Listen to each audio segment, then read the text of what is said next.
தமிழகம் எங்கும் Max gold cash for your gold. Max gold நீங்க தங்க மட்டும் இல்லைங்க, பிளாட்டினம், டைமண்ட், சில்வர், ரூபினி எதை வேணாலும் விற்கலாம். உங்களுக்கான பணம் ரொக்கமா கையிலயோ இல்லைன்னா பேங்க் அக்கௌண்ட்லயோ உடனடியாக செலுத்திடுவாங்க. மார்க்கெட் மதிப்பை விட 100 ரூபாய் ஒரு கிராமுக்கு உங்களுக்கு கூடுதலாக கிடைக்கும். தமிழ்நாடு முழுக்க டோர் ஸ்டெப் சர்வீஸும் இவங்க ப்ரொவைட் பண்றாங்க. உங்களுக்கு கோல்ட விற்கணும்னு அதுக்கு ஒரே ஒரு பெஸ்ட் பிளேஸ் மேக்ஸ் கோல்டு தான். கால் 04445454545. வணக்கம். Big topic with Karthik Mayakumar. Donald ட்ரம்ப்போட ஹிட் லிஸ்ட் இருக்குல்ல, அது இப்போ எது வரைக்கும் திரும்ப விரிவடைஞ்சிருக்கு? நம்ம இந்திய பெருங்கடல் வரைக்கும் வந்திருக்குங்க. இதை பற்றி தான் முழுக்க முழுக்க பார்க்க போகிற நிகழ்ச்சிக்குள்ள போகலாம்.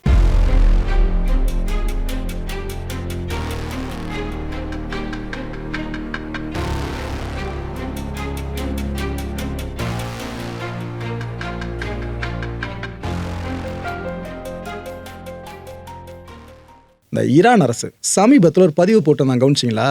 இந்த முறை குறி தப்பாது, புல்லட்டு தவறாது அப்படின்னு போட்டிருந்தாங்க. அதுவும் ட்ரம்ப்போட அந்த காதில் குண்டடிப்பட்ட ஃபோட்டோ இருக்குல்ல, அதை வச்சு அந்த வார்த்தைகளை பயன்படுத்தியிருந்தாங்க. என்ன அர்த்தம் அதுக்கு? அவனை இதுக்கு முன்னாடி மிஸ் ஆகிட்டப்பா, இந்த முறை உன்னை அடிச்சு காலி பண்ணல யாராலும் தடுக்க முடியாதுன்னு ஈரான் சூடு வச்சிருக்கிறத நம்ம எடுத்துக்க முடியும். இதை பார்த்து ட்ரம்ப் என்ன தெரியுமா சொன்னார்? என்னது, நீங்கள் என்ன போடுறீங்களா? ஓகே, அப்படியே நீங்கள் என்ன போட்டிங்கன்னா வைங்க, அதுக்கப்புறம் உலக வரைபடத்தில் இருந்து ஈரான் துடை தெரியப்படும்னு சொன்னார். நான் செத்தாலும் அவனை எங்கள் நாட்டுக்காரங்க உன்னை சும்மா விட மாட்டாங்க, ஈரான் அடிச்சு காலி பண்ணிவிடுவான்னு அந்த மனுஷன் சொன்னாருங்க. இது ஏன் இப்போ சொல்கிறேன்னா, ட்ரம்ப்போட இந்த பிஹேவியர்ஸ் இருக்குல்ல, இது பிடிக்காம உலக தலைவர்களை அவ்வளோ கொந்தளிச்சிட்டு இருக்காங்க. ஆனால் யார் என்ன கொந்தளிச்சாலும் ட்ரம்ப் அடங்குற மாதிரியே தெரியல. அவர் எதை நோக்கி போயிட்டு இருக்காருன்றது அவருக்கே தெரியுதா தெரியலையான்னு தெரிலங்க. ஏற்கனவே வெனிசுவேலால என்னென்ன வேலையை பார்த்தாருன்னு பார்த்தோம். இதுக்கப்புறம் ஈரானில் என்னென்ன வேலையை பார்த்தாருன்னு பார்த்தோம். இப்போ அடுத்த வேலையை பார்க்கறதுக்கு ரெடியாக இருக்கிறதையும் பார்த்துக்கிட்டு இருக்கோம். இதை பார்த்தானே கிரீன்லாண்டு வரைக்கும் தன்னோட பேராசை வளையத்தை விரிவடைய வச்சிருக்காரு. சரி, இதோட ஒரு முற்றுப்புள்ளி வைப்பார்னு பார்த்தா நம்ம இந்தியன் ஓஷன் இருக்குல்ல, அது வரைக்குமே தலைவர் வேலையை காட்ட ஆரம்பிச்சிட்டாப்ல. எந்த அளவுக்கு ஹிப்போக்ரசி பர்சன் ட்ரம்ப் அப்படின்றது இந்த கான்டென்ட் முடிவில் உங்களுக்கே புரியும். மாற்றி மாற்றி மாற்றி பேசிட்டு இருக்கிறத இவர் அடிச்சுக்க ஆளில்ன்றது புரியும். இந்த வரைபடம் பார்த்துட்டு இருக்கீங்களா, இதில் ஷாகோஸ் ஐலாண்ட்ஸ்னு ஒன்று தெரியுதா உங்களுக்கு? ஒன்றும் இல்லை, இந்தியா, நம்ம தமிழ்நாடு, ஓகேவா, அப்புறம் ஸ்ரீலங்கா, அதுக்கு அப்படியே கீழே கொஞ்சம் லெஃப்டில் வந்தீங்கன்னா அங்கே இருக்கிற தீவு கூட்டங்களுக்கு பேர் தான் சாகோஸ் ஐலாண்ட்ஸ் அப்படின்னு சொல்லுவாங்க. இதுக்கு கீழே மொரீஷியஸ் இருக்கா, இவங்க தான் இந்த தீவை எப்பவுமே சொந்தம் கொண்டாடிக்கிட்டு இருக்காங்க. அவங்க தான் சொந்தம் கொண்டாடணும் அப்படின்னு தான் எல்லாருமே ஏற்றுக்கிட்டோம். அமெரிக்காவை தவிர எல்லாருமே ஏற்றுக்கிட்டோம். இப்போ என்ன பிரச்சனைனா, ட்ரம்ப்பு இந்த ஐலாண்ட்ஸை டார்கெட் பண்ணி தான் பல விஷயங்களை பேசி கொந்தளிக்க ஆரம்பிச்சிட்டாரு. எந்த அளவுக்கு போயிடுச்சுன்னா, அமெரிக்கா, இன்னொரு பக்கம் யூகே, இந்த 2 நாடுகளும் எந்த அளவுக்கு எப்படி இருப்பாங்க அப்படின்ட்டு நான் உங்களுக்கு சொல்லி தெரிய வேணும். ஆனால் அப்பேற்பட்ட நாடுகளுக்கு இடையில பெரிய பிளவு ஏற்படுற மாதிரி தான் ட்ரம்ப் இப்போ வாய் விட்டுருக்காருங்க. இன்னொரு பக்கம் யூகேவோட பிரைம் மினிஸ்டரும் அந்த வாய் விடுதலை படலத்தை இன்னும் அதிகரிச்சிருக்காரு. ஆமாம், நீங்கள் மட்டும் பண்ணுவீங்க, நாங்களே இதை பண்ணக்கூடாதுன்னு அவர் ஒரு பக்கம் பேச ஆரம்பிச்சிட்டாரு. ஸோ யூகே யூஎஸ் இவ்வளோ பிணைப்பாக இருக்க நாடுகள், அவங்களுக்குள்ளேயே பிரச்சனை வர்றதுக்கு இந்த ஐலாண்டு தான் இப்போ காரணமாக அமைஞ்சிருக்கு. அப்படின்னா அப்புறம் இந்த சாகோஸ் ஐலாண்ட்ஸில் இருக்குது அப்படின்னு கேட்டிங்கன்னா, அமெரிக்காவோட பெரிய அஸ்திவாரமே அங்கே தான் இருக்குது சொல்கிறேன். இப்போ நீங்கள் வரைபடத்தில் பார்க்குறப்ப இன்னும் உங்களுக்கு டீட்டெயிலாக தெரியும் எங்கே அந்த சாகோஸ் அமைஞ்சிருக்குன்னு சொல்லிட்டு. இந்தியன் ஓஷனோட மிட் பாயிண்ட்டுங்க, அப்பேற்பட்ட மிட் பாயிண்டில் அமைஞ்சிருக்க இதுதான் நிறைய நாடுகளுக்கு ஸ்ட்ராட்டஜிக்கல் பாயிண்டாகவும் கருதப்படுது. இதை மற்ற நாடுகளும் பெருசாக பிடிக்க முடியல. ஆனால் பிரிட்டனும் அமெரிக்காவும் அவங்க வேலையை ஃபுல்லாக இங்கேருந்து பார்க்க ஆரம்பித்தாங்க. இந்தியன் ஓஷனில் அமெரிக்கா ஓரளவுக்கு பலமாக இருக்குது அப்படின்னா அதுக்கு இங்கே இருக்கிற அமெரிக்காவோட பேஸ் தான் பிரதானமான காரணம், ரொம்ப ரொம்ப ரொம்ப முக்கியமான காரணம். அப்பேற்பட்ட மிட் பாயிண்ட்டை அமெரிக்கா விட்டு கொடுத்துருமா? இந்த சாகோஸ் ஐலாண்ட்ஸை பற்றி முதல்ல சொல்லிட்டு அதுக்கப்புறம் இப்போ என்ன நடந்துட்டு இருக்குன்னு உங்களுக்கு டீட்டெயிலாக சொல்கிறேன். கிட்டத்தட்ட 60 தீவுகள் சேர்ந்தது தான் இந்த சாகோஸ் ஐலாண்டுங்க. இந்த இந்திய பெருங்கலோட மத்திய பகுதி இருக்குல்ல, அங்கே அமைஞ்சிருக்கிறது. மொரீஷியஸ் நாடு இருக்குல்ல, அவங்க தான் பல தசாப்தங்களாகவே இந்த தீவு கூட்டத்தை கிளைம் பண்ணிட்டு இருக்காங்க. ஏங்க, அது எங்களோட நிலங்க, என்னங்க வர்றவங்க போகிறவங்களாம் சொந்தம் கொண்டாட எப்படி இருக்கும், அது எங்களோட நிலம்னு பல வருஷங்களே கேட்டுக்கிட்டு இருக்காங்க. ஆனால் பிரிட்டன் இருக்குல்ல, அவங்க ஒட்டுமொத்தமாக அங்கே கண்ட்ரோல் பண்ணிக்கிட்டு இருக்காங்க. எப்படி ஒரு காலத்தில் நம்மளை கண்ட்ரோல் பண்ணாங்க, அதே மாதிரி தான் அங்கேயும் அவங்க கண்ட்ரோல் பண்ணிட்டு இருந்தாங்க. 1814 சாகோஸ் அண்ட் மொரீஷியஸ் இந்த ரெண்டுமே பிரிட்டன் காலனித்துவத்துக்கு கீழே வந்துருச்சு. பிரிட்டிஷ் ஃபுல்லாக உலகாண்டாங்க பார்த்தீங்களா, அப்போ அவங்க இந்த பகுதிகளையும் சேர்த்து தான் ஆண்டாங்க. ஸோ இப்போ கிளைம் பண்ண முடியல மொரீஷியஸ்னால, இது எங்கள் தீவு கூட்டம் தான் அப்படின்ட்டு. மொரீஷியஸ் பிரிட்டனோட காலனித்துவத்துக்கு கீழே இருக்குது. இதெல்லாம் நடந்து முடிஞ்சு 1960s காலகட்டத்தில் என்ன ஆகுது, மொரீஷியஸ்க்கு இண்டிபெண்ட் அப்படின்ற ஸ்டேட்டஸ் கிடைக்குது. அவங்க தனி நாடாக சுதந்திரம் பெற்றாங்க. பிரிட்டிஷோட ஆட்சியின் கீழே அவங்க கிடையாது. ஓகேவா, அப்பேற்பட்ட விஷயம் நடந்துருச்சு. ஆனால் பிரிட்டன் இருக்குல்ல, அவங்க மட்டும் என்ன பண்ணிட்டாங்க, இல்லை நம்ம மொரீஷியஸ்க்கு சுதந்திரம் கொடுத்துருவோம், ஆனால் இந்த சாகோஸ் இருக்குல்ல, அந்த ஐலாண்ட்ஸ் நம்ம விட்டுற வேணாம், அது நம்ம கிட்டே இருக்கணும், அப்போ தான் நாம் நினைக்கிற விஷயம் அங்கே வச்சு பண்ண முடியும்னு அதை மட்டும் ஃபுல்லாக கண்ட்ரோலில் எடுத்துக்கிட்டாங்க பிரிட்டனு. ஏன்னா இதுதான் குரூஷியல் மிலிட்ரி பேஸு. பிரிட்டனை பொறுத்த வரைக்கும் இந்தியன் ஓஷனில். அப்போ ஏற்படுத்த விட்டு கொடுத்துருவாங்களா? அமெரிக்காலாம் கால் பதிக்கிறதுக்கு முன்னாடியே பிரிட்டன் அங்கே ஃபுல்லாக ஆள ஆரம்பிச்சிட்டாங்க. இந்த பேஸ் இருக்குல்ல, இதுதான் சாகோஸில் இருக்கிறதுலையே லார்ஜஸ்ட் ஐலாண்டுங்க. 60 ஐலாண்ட் சொன்னோம் பார்த்தீங்களா, அதில் பெருசாக இருக்கிறதே பார்த்தீங்கன்னா இந்த பிரிட்டனோட மிலிட்ரி பேஸ் சொன்னோம் பார்த்தீங்கன்னா, குரூஷியல் மிலிட்ரி பேஸு, அது அமைஞ்சிருக்க அந்த பர்டிகுலர் ஐலாண்டு தான். அந்த ஐலாண்டுக்கு பேர் தான் டியாகோ கார்சியா. எங்கேயோ கேட்ட மாதிரி இருக்குல்ல. இந்த டியாகோ கார்சியான்றது இந்த பேரை நான் சொன்னதுமே பல பேருக்கு அமெரிக்கா தான் ஞாபகத்துக்கு வந்திருக்கும். ஆனால் யூகேவோட பேஸும் அங்கே தான் இருக்குது. இது எத்தனை பேர் தெரியும்? இதை வச்சு நீங்கள் புரிஞ்சுக்கலாம், அமெரிக்கா ஒரு இடத்துல ராஜ்யம் பண்ண ஆரம்பிச்சிட்டாங்கன்னா அவங்க தான் டாமினன்ட் பிளேயராக இருப்பாங்க, மற்றவங்க கொஞ்சம் கீழே தான் இருப்பாங்க. நீங்கள் லிட்டரலாக புரிஞ்சிக்க முடியும். ஸோ இந்த டியாகோ கார்சியா தான் யூஎஸ்க்கும் சரி யூகேக்கும் சரி முக்கியமான மிலிட்ரி பேஸாக இருக்கா, ஒரு ஜாயிண்ட் மிலிட்ரி பேஸாக. அமெரிக்காவோட குரூஷியல் ப்ரெசன்ஸ் பார்த்தீங்கன்னா இந்தியன் ஓஷனில் பெருசாக இருக்கிறதுக்கும் இந்த பேஸ் தான் காரணம். ஆனால் மொரீஷியஸ் இருக்குல்ல, அவங்க தொடர்ந்து ப்ரெஷர் கொடுத்துட்டு இருக்காங்க. பாருங்க, ஏற்கனவே பிரிட்டன் இங்கிருந்து போகணும் நாங்கள் கேட்டுக்கிட்டு இருந்தோம், இப்போ அமெரிக்கா வர வந்து உட்காந்துருக்கு, நீங்களும் கிளம்பணும் தான் நாங்கள் கேட்டுக்கிட்டு இருக்கோம், தயவு செஞ்சு கிளம்பிடுங்க, எங்கள் நிலத்தை எங்களுக்கு திரும்ப கொடுத்துருங்கன்னு அவங்க தொடர்ந்து விடாப்பிடியாக கேட்டுக்கிட்டே இருந்தாங்க. இதில் பிரிட்டன் பார்த்தீங்கன்னா மனசு மாறிடுச்சுங்க. என்ன பண்ணிட்டாங்க, கடந்த 2024 வருஷம் ஏங்க இது போல் இந்த சாவோஸ் ஐலாண்ட்ஸை மொரீஷியஸ்க்கு நாங்கள் கொடுத்துட்றோம் அப்படின்னு அஃபிஷியலாக அனௌன்ஸ் பண்ணிட்டாங்க 2024. 2025 என்ன ஆகுது, ஃபார்மலாக இது சார்ந்த ஒப்பந்தங்களாக போடுவாங்களே, டீலில் சைன் பண்ணோம்ல, இந்த சைனிங் ப்ராசஸும் நடந்து முடிஞ்சிருச்சு. ஸோ இதெல்லாம் நடந்து முடிஞ்சிருச்சா? அதே 2025 மே மாதம் அமெரிக்க அதிபர் ட்ரம்ப் என்ன தெரியுமா சொன்னார், வாவ் ஆசம் சூப்பர், இதுதான் கரெக்டு, பிரிட்டன் இப்போ கொடுக்குறன்னு ஒத்துக்கிட்டாலும் மொரீஷியஸ்க்கு இந்த சாகோஸ் ஐலாண்டை, இதுதான் கரெக்டு, இதை நான் வரவேற்கிற மனப்பூர்வமா. இதன் மூலமாக டியாகோ கார்சியாவில் இருக்கிற அமெரிக்காவோட பேஸ் இருக்குல்ல, அது லாங் டேர்ம் ஆப்ரேஷனை கரெக்டாக பண்ணுறதுக்கு உதவும் அப்படின்ட்டு தூபம் போட்டாருங்க. கொடுத்தது பிரிட்டனு, எடுத்தது மொரீஷியஸ். ஆனால் நடுவில் ஆகா ஓகோன்னு பேசினது ட்ரம்ப். ஏன்னா அவர் மனசில் இருந்த விஷயம், ஏன்னா நாம் சொல்கிறத மொரீஷியஸ் மாட்ட நான் சொல்ல போகுது, நம்ம தூண்டு இருக்கிற நாடு, நாம் சொல்கிறத கண்டிப்பாக கேட்பாங்கன்ற தைரியத்தில் அந்த மனுஷன் அப்படி சொல்லியிருந்தாப்புல, ஆஹா ஓஹோ அதுதான் சொல்லியிருந்தாரு. ஆனால் இப்போ ட்ரம்ப் என்ன தெரியுமா சொல்கிறாரு, ஸ்டூபிட் டிசிஷன் சொல்லியிருக்காரு. 2025 மேல எந்த வாய் ஆகா ஓகோன்னு பேசிச்சோ அதே வாய் இப்போ என்ன சொல்லுது, என்ன பிரிட்டன் முட்டாத்தனமாக முடிவு எடுத்திருக்கு அப்படின்னு இப்போ கதறாங்க. அதுவும் ஒரு ஸ்டேட்மெண்ட்டை பெருசாக விட்டுருக்காரு ட்ரம்ப். இப்போ அதில் என்ன தெரியுமா மென்ஷன் பண்ணுற வார்த்தைகளை, ஷாக்கிங்லி அவர் பிரில்லியன்ட் நேட்டோ அலை யூகே. அதாவது நேட்டோவில் இருக்கிற முக்கியமான உறுப்பினர்களில் யூகே ரொம்ப ரொம்ப முக்கியம், பிரில்லியண்ட்டான நாடு அது. ஆனால் அவங்க ஷாக்கிங்காக ஒரு முடிவு இப்போ எடுத்திருக்காங்க பார்த்தீங்களா, இது எப்படி நான் ஏற்றுக்கிறது? இந்த டியாகோ கார்சியாவை எந்த காரணமும் இல்லாமல் விட்டு கொடுத்துட போகிறாங்களாம். இதெல்லாம் நான் ஒத்துக்க மாட்டேன். கொடுக்கறது அவங்க, வாங்குறது இவங்க, இவர் யாரும் ஒத்துக்கிறது நடுவில்? ரஷ்யா அண்ட் சைனா இந்த எல்லாத்தையும் நோட் பண்ணாமல் இருப்பாங்க. அவங்க நேட்டோ பலவீனம் அடைஞ்சிருச்சு அப்படின்றத கண்டிப்பாக இதன் மூலமாக தெரிஞ்சுப்பாங்கன்னு எங்கேயோ இருக்க விஷயத்தை கொண்டு வந்து எங்கேயோ கனெக்ட் பண்ணி விட்றாருங்க யார், டொனால்ட் ட்ரம்ப். அந்த ஸ்டேட்மெண்ட்டில் ஆக்சுவலாக ட்ரம்ப்போட இந்த கோபம் இருக்குல்ல, இது வேலிடே கிடையாது. எதுக்குன்னு நான் சொல்கிறேன். அந்த ஸ்டேட்மெண்ட்டில் என்னென்ன சொல்லிடலாம் சொன்னால முதல்ல, அதெல்லாம் எந்த அளவுக்கு புழக்கத்திலே இல்லாத விஷயம் உங்களுக்கு தெளிவாக சொல்கிற மக்களே. அதாவது யூகே லீகலாக பார்த்தீங்கன்னா அந்தந்த நாடுகளுக்குன்னு சொந்தமான பகுதிகளை விட்டு கொடுத்தே தீரணும்.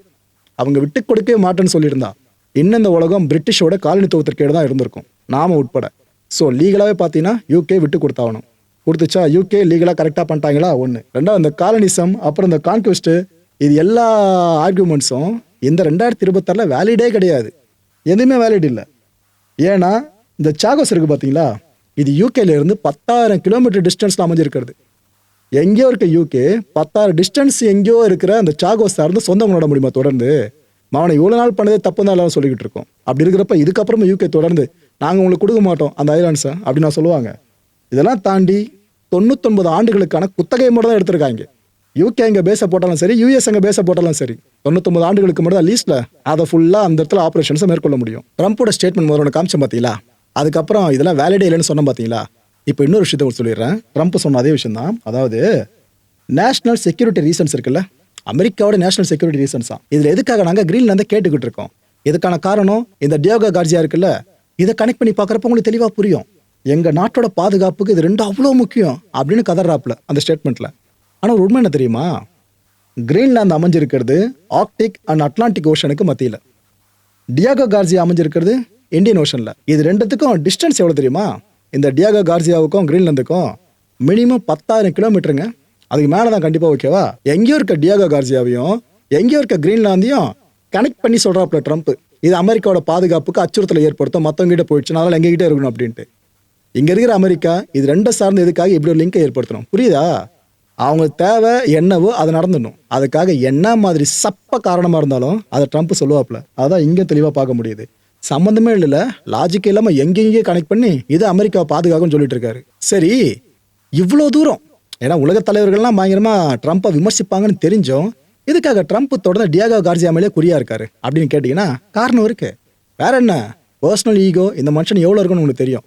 சொல்கிறேன். ஆக்சுவலாக இந்த குரூஷியல் மிட் பாயிண்ட்னு சொன்ன பார்த்தீங்கன்னா இந்தியன் ஓஷனில் இந்த டியாகோ கார்சியா இருக்கிற பகுதி, இது ஆக்சுவலாக south east Asia, west Asia and African coast, இது மூணுத்துக்கும் மத்தியில் அமைஞ்சிருக்க ஒரு பகுதி. அப்போ எப்போ ஏற்பட்ட ஸ்ட்ராட்டஜிக்கல் பாயிண்ட் இந்த டியாகோ கார்சியான்றது புரிஞ்சிருக்கும் உங்களுக்கு. அமெரிக்கா இந்த பகுதியை தான் லான்ச் பேடாக பயன்படுத்திட்டு இருக்காங்க.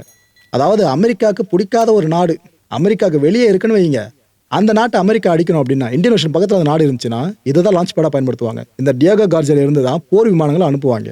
இதுக்கு முன்னாடி பார்த்தீங்கன்னா அந்த 2000 காலகட்டங்கள் எடுத்துக்கிட்டிங்கன்னா இந்த ஈராக் மேலே பாம்பு போட்டது, ஆப்கானிஸ்தான் மேலே பாம்பு போட்டது, அதுக்கெல்லாம் இவங்க லான்ச் பேடாக பயன்படுத்தின இடம் இந்த டியாகோ கார்சியா தான். அமெரிக்க போர் விமானங்கள் எல்லாம் அந்த பேஸுக்கு வந்துடும் டியாகோ கார்சியாக்கு. இங்கேருந்து கிளம்பி அந்த குறிப்பிட்ட நாடுகளில் போய் பாம்பு போட்டு வந்துடும். இவ்வளோ தூரம் எதுக்கு போய்கிட்டு? சில மாதங்களுக்கு முன்னாடி ஈரானில் அமெரிக்கா பாம்பு போட்டுச்சுல, அந்த நியூக்ளியர் பிளான்ட்லாம் பேஸ் பண்ணி, அப்போ அவங்களோட பாம்பர்ஸ் எங்கேருந்து டேக் ஆஃப் ஆச்சுன்னு நினைக்கிறீங்க? டியாகோ கார்சியால இருந்து தான். சரிப்பா, இவ்வளோ ரீசன்ஸ் இருக்கு, வேலிடா அமெரிக்கா சைடில் வேலிடா இருக்கு, அதனால ட்ரம்ப் இந்த டியாகோ கார்சியாவை விட்டு கொடுக்க மனசுல இதெல்லாம் பேசுறாரு அப்படின்னு நீங்க நினைச்சீங்கன்னா இந்த ஈகோ மேட்டர் சொல்றேன், அப்ப நீங்க புரிஞ்சுக்கலாம் அவர் எதுக்கு அதெல்லாம் பண்ணிட்டு இருக்காருன்னு. இந்த ட்ரம்ப் கிரீன்லாந்து எப்படியாவது பிடிச்சே தீரணும்ட்டு அது சார்ந்து என்னென்ன வாய் விட்டார் ஞாபகம் இருக்கா? அப்படி பேசிட்டு இருக்கும் போது பல நாடுகள் எதிர்த்துச்சுல, அவர் எதிர்த்து கண்டனங்களை பதிவு பண்ணுச்சுல, அதுல முக்கியமான ஒரு நாடு யூகே. அதுலயும் குறிப்பா இந்த யூகே பிரைம் மினிஸ்டர் ஸ்டாமர் இருக்கார்ல, அவரு இந்த ட்ரம்ப்போட கிரீன்லாந்து பிளானை பயங்கரமா விமர்சனம் பண்ணாரு. என்ன பிளான் இதெல்லாம் அப்படின்ட்டு பயங்கரமா மனுஷன் விமர்சனம் பண்ணியிருந்தாப்புல. ஸோ ட்ரம்ப் இப்போ ரிவெஞ்ச் எடுத்து தீரணும்ல யூகே அப்போ பண்ண வேலைக்கு. அதனால தான் இந்த சாகோஸ் ஐலாண்ட் இருக்கு பாருங்க, ஏன்னா அதுக்குள்ள தான் டியாகோ கார்சியா இருக்கா, இதுல அமெரிக்கா இப்போ முரண்டு பிடிக்க ஆரம்பிச்சிருச்சு. நான் அப்போ சொன்னேன் 2025 மேல, ஆனால் இப்போ என் மைண்டை மாற்றிக்கிட்டேன். எப்படி நீங்கள் அப்படி பேசலாம், நான் எடுத்த முடிவு தப்புன்னு சொல்லலான்ற ஈகோ டச்சில் தான் அந்த மனுஷன் யூகேக்கு எதிராக இப்போ இவ்வளோ விஷயங்கள் பேச ஆரம்பிச்சிருக்காரு. ஸ்டூபிடிட்டி அப்படின்ற வார்த்தையை பயன்படுத்துறாரு யூகேக்கு எதிராக. ஒரு நாட்டோட தலைவர் இப்போ ஏற்பட்ட வார்த்தையில பயன்படுத்தலாமா? ட்ரம்ப் பயன்படுத்திருக்காப்புல. ஏற்கனவே இந்த யூகேல இருக்க அப்போசிஷன் லீடர்ஸ் இருக்காங்களா, எதிர்கட்சி தலைவர்கள்லாம், அவங்க அரசோட அந்த முடிவு இருக்கு பாருங்க, இந்த சாகோஸ் ஐலாண்ட்ஸை மொத்தமாக நம்ம மொரிஷியஸ் கொடுத்துரும் அப்படின்ற முடிவு, இந்த முடிவை எதிர்த்து அங்கே குரல் கொடுத்துட்டு இருக்காங்க அங்க இருக்க எதிர்கட்சிகள்லாம். அந்த எதிர்கட்சிகளோட பிரச்சனை எழுப்புற அந்த படலம் இருக்கு பாருங்க, அதுக்கு அதிகமாக ஃபியூயல் படுற வேலையை தான், இட் மீன்ஸ் எரியிற நெருப்புல எண்ணெய் ஊத்துற வேலையை தான் ட்ரம்ப் இப்போ பண்ண ஆரம்பிச்சிருக்காரு. சச்சா, யூகே அரசு பண்றது தப்புங்க, அங்க இருக்கிற எதிர்கட்சிகளை பத்தி கேட்கணுன்ற மாதிரி அந்த மனுஷன் கொளுத்தி போட ஆரம்பிச்சிருக்காரு. ஆனா இந்த விஷயத்துல மொரிஷியஸோட தைரியத்தை பாராட்டே ஆகணும். என்ன தெரியுமா சொல்றாங்க, எங்க பிரச்சனை பத்தி எதுக்கு எல்லாரும் பேசிட்டு இருக்கீங்க, எல்லாருக்கும் இறையாண்மைன்னு ஒன்று இருக்குல்ல, ஒரு நாடுகளுக்கும் எங்களுக்கும் அது இருக்கு ராஜா, எங்க நிலத்தை எங்களுக்கு திரும்ப கொடுக்குறாங்க, இதுக்காக எதுக்கு ட்ரம்ப்ல வந்து பேசணும், உங்களுக்கெல்லாம் டிபேட் பண்ணுறதுக்கு எந்த விதமான உரிமையும் கிடையாதுன்னு மொரிஷியஸ் போல்டாக ஸ்டேட்மெண்ட் கொடுத்துருக்கு. இப்போ சம கட்ஸ். ஸோ ட்ரம்ப் எதைத்தான் இப்போ அச்சீவ் பண்ணியிருக்காரு, இவ்வளோ குட்ட குழப்ப வேலையை பண்ணுறாருல சர்வதேச அரங்கில், அவர் இது மூலமாக என்னத்தை தான் சாதிச்சாருன்னு கேட்டிங்கன்னா, வெளிநாடுகளை சாதிச்சதை விட்டுருங்க, அவர் இவ்வளோ பண்ணுறதுக்கு என்ன காரணம் கேட்டால் அமெரிக்க மக்களுக்கான்னு சொல்கிறார்ல, அந்த அமெரிக்க மக்களுக்கு என்ன பண்ணி வச்சிருக்காரு இப்போ சொல்கிறேன். இந்த காஃபி இருக்குல்ல, அதோட விலை போன வருஷத்தோட கம்பேர் பண்ணுறப்ப 20% மேலே போயிருக்கு. இதை விடுங்க, இந்த ஃப்ரோசன் ஃபிஷ் இருக்குல்ல, இதோட விலை 8% மேலே போயிருக்கு. பீஃப் இருக்குல்ல, அதோட விலை 16% மேலே போயிருக்கு, எல்லாம் போன வருஷத்தோட கம்பேர் பண்ணுறப்ப. ட்ரம்ப்போட சாதனைகள் என்ன நினைக்கிறீங்க? அங்கே இருக்கிற மக்கள் தலையில் ஒட்டுமொத்தமாக போட்டு வெடிய வைக்கிறது. ஒரு $10 கொடுத்து ஒரு பொருளை வாங்கிட்டு இருந்த மக்கள் இப்போ $15 $20 கொடுத்து வாங்கிட்டு இருக்காங்க. கேட்டால் அந்த மக்களுக்கு நான் தான் வேலை வாய்ப்பெல்லாம் ஏற்படுத்தி கொடுக்குறேனே, நிறைய விஷயங்களை டேரிஃப்லாம் போட்டு அதில் வர கஷ்டம் மக்களை தானே பிரித்து கொடுக்க போகிறேன், இதில் என்னன்ற மாதிரி சப்பக்கட்டு கட்டிட்டு இருக்காரு ட்ரம்ப்புங்க. இந்த பக்கம் எடுத்து இந்த பக்கம் கொடுக்குறாரு. இதுக்கு பருத்தி மூட குடோன்ல இருந்திருக்கலாம், எடுக்காம விட்டா கொடுக்குற வேண்டிய தேவையா இருக்காது. இவ்வளோ விஷயத்த லோக்கல்ல பண்ணி சொதப்பிட்டு இப்போ இன்டர்நேஷனல் முழுக்க இன்னும் தான் பெரிய ஒரு ராஜான்ற மதப்பில் நிறைய விஷயம் பண்ணிட்டு இருக்காரு. இந்த ஓவரால் கிராசரிஸ் இருக்குல்ல அமெரிக்காவில், அதோட விலையெல்லாம் வரலாற்று உச்சத்தை நோக்கி போய்கிட்டு இருக்கு. இதுதான் ட்ரம்ப் பண்ண சாதனை. கேட்டால் அமெரிக்க மக்களுக்காக கதை விடுறது. மக்களை இந்த கான்டென்ட்டை பொறுத்திருக்க நாமெல்லாம் சிந்திக்க வேண்டியது ஒரே ஒரு விஷயம் தான், ராஜதந்திரம் அப்படின்னு சொல்லியே ட்ரம்ப் என்னென்னலாம் செஞ்சுக்கிட்டு இருக்காரு. ஆனால் கடைசியில் அவர் செய்கிற விஷயங்கள்ல அமெரிக்கர்களுக்கே ஆப்பா மாறிக்கிட்டு இருக்குன்றதான் ஃபேக்ட். இதை புரிஞ்சவங்க பிஸ்தா. அடுத்த நிகழ்ச்சி சந்திக்கலாம். நன்றி, வணக்கம். தமிழகம் எங்கும் Max gold, cash for your gold. Max gold நீங்க தங்க மட்டும் இல்லைங்க, பிளாட்டினம், டைமண்ட், சில்வர், ரூபினி எதை வேணாலும் விற்கலாம். உங்களுக்கான பணம் ரொக்கமா கையிலயோ இல்லைன்னா பேங்க் அக்கௌண்ட்லயோ உடனடியாக செலுத்திடுவாங்க. மார்க்கெட் மதிப்பை விட 100 ரூபாய் ஒரு கிராமுக்கு உங்களுக்கு கூடுதலா கிடைக்கும். தமிழ்நாடு முழுக்க டோர் ஸ்டெப் சர்வீஸ் இவங்க ப்ரொவைட் பண்றாங்க. உங்களுக்கு கோல்ட விற்கணும்னா அதுக்கு ஒரே ஒரு பெஸ்ட் பிளேஸ் மேக்ஸ் கோல்டு தான். கால் 04445454545. என் நண்பர் மாயம் ஸ்டுடியோஸ் நேயர்களே, மாயம் பக்தின்னு ஆன்மீகத்துக்காக பிரத்யேகமா ஒரு சேனலை கொண்டு வந்திருக்கோம். மறக்காம சப்ஸ்கிரைப் பண்ணி அந்த சேனலுக்கு உங்களோட ஆதரவை மனப்பூர்வமா தெரிவிங்க. வணக்கம் மாயம் ஸ்டுடியோஸ் நண்பர்களே. மாயம் ட்ரெண்ட்ஸ் அப்படின்ற ஒரு புதிய ஃபேஸ்புக் பேஜை ஓப்பன் பண்ணியிருக்கோம். நீங்கள் யூடியூப்ல பார்த்துட்டு இருக்கீங்களா நம்மளோட கான்டென்ட்ஸ்லாம். இதெல்லாம் விட ஒரு படி மேலே ரொம்ப கிறிஸ்பாகவும் ரொம்ப சூப்பராகவும் நிறைய கான்டென்ட்ஸ் உங்களுக்கு இந்த பேஜில் காத்துட்டு இருக்குங்க. ஸோ உடனடியாக ஃபேஸ்புக் பிளாட்ஃபார்ம் போங்க, மாயம் ட்ரெண்ட்ஸ்னு டைப் பண்ணி சர்ச் பண்ணி நம்ம பேஜை ஃபாலோ பண்ணுங்க. அப்படியே நம்ம சேனலையும் நீங்கள் சப்ஸ்கிரைப் பண்ணிட்டீங்க அப்படின்னா இன்னும் நிறைய புது புது கான்டென்ட்ஸை உங்களுக்காக ப்ரொடியூஸ் பண்ணி கொடுத்துக்கிட்டே இருப்பாங்க. நீங்கள் பண்ணுற ஒவ்வொரு சப்ஸ்கிரிப்ஷனும் எங்களுக்கு பெரிய மோட்டிவேஷனாக அமையும்.